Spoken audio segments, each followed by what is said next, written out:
So how do we actually add our friends on PlayStation 5 but from Xbox? Well, if you're trying to add them like you would usually add another PlayStation 5 user as friends, that will not work, but there is a workaround. And the workaround involves that you and your friend are going to find a game that you and him play together. So for example, let's say you play Fortnite on your PlayStation 5 and your friend plays Fortnite on Xbox. Then it's possible.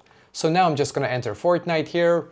And then I need to click on this button right here and then swipe to settings. Then I need to swipe all the way here, as you can see, to account and privacy. And I need to allow cross-platform play here. So make sure to allow this one. And now when you have done so, then click on this button here once again.